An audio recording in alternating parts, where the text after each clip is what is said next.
കൊൽക്കത്ത കൂട്ടബലാത്സംഗ കേസിൽ മുഖ്യമന്ത്രി മനോജ് മിശ്രയ്ക്കെതിരെ മൊഴി നൽകി സെക്യൂരിറ്റി ഗാർഡ് മുറി തയ്യാറാക്കി വെക്കാനായി മനോജിത് മിശ്ര ആവശ്യപ്പെട്ടിരുന്നുവെന്നാണ് മൊഴി.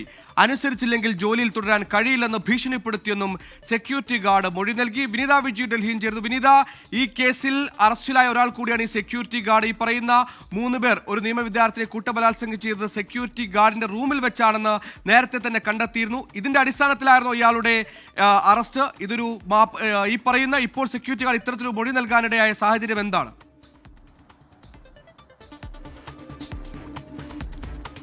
തീർച്ചയായും സുഹൈൽ സൂചിപ്പിച്ചതുപോലെ തന്നെ ഈ കേസിൽ ഈ സെക്യൂരിറ്റി ഗാർഡ് അടക്കം 4 പ്രതികളാണുള്ളത്. ഇതിൽ അന്വേഷണ സംഘം വളരെ വ്യക്തമായി തന്നെ വളരെ വിശദമായി തന്നെ ഈ പ്രതികളെയൊക്കെ തന്നെ ചോദ്യം ചെയ്യുന്നുമുണ്ട്. ഇതിൽ ഈ സെക്യൂരിറ്റി ഗാർഡ് ഇപ്പോൾ പോലീസിന് നൽകിയിരിക്കുന്ന മൊഴിയുടെ വിശദാംശങ്ങളാണ് നമുക്ക് ലഭ്യമായിരിക്കുന്നത്.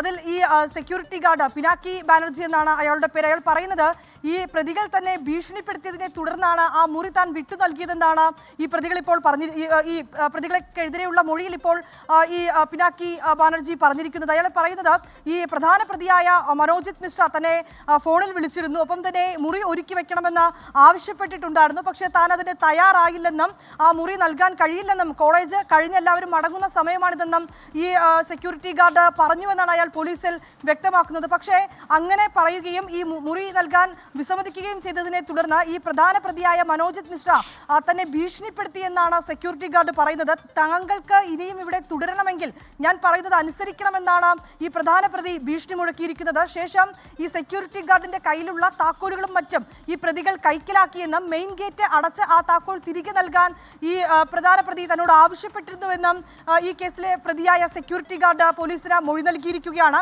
അതിനുശേഷം ഈ പെൺകുട്ടിയെ ആ ഗാർഡ് റൂമിലേക്ക് എത്തിച്ചായിരുന്നു ഈ പ്രതികൾ ക്രൂരമായി കൂട്ടബലാത്സംഗത്തിന് ഇരയാക്കിയത്.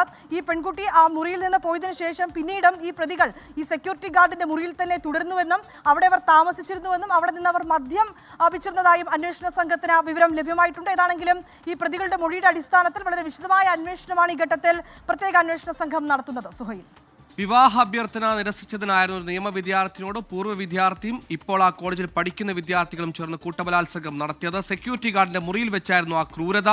ഒടുക്കം പെൺകുട്ടിക്ക് ഹൃദയാഘാതം ഉണ്ടായപ്പോൾ മാത്രമാണ് ആ ക്രൂരത അവർ അവസാനിപ്പിച്ചത്. ആ കേസിലാണ് ഇപ്പോൾ പിടിയിലായ 4ാമത്തെ പ്രതി 1ാം പ്രതി മനോജ് മിശ്രയ്ക്കെതിരെ ഗുരുതരമായ ഒരു മൊഴി കൂടി നൽകിയിരിക്കുന്നത്. വിനീത വിജിയാണ് വിശദാംശങ്ങൾ നൽകിയത്.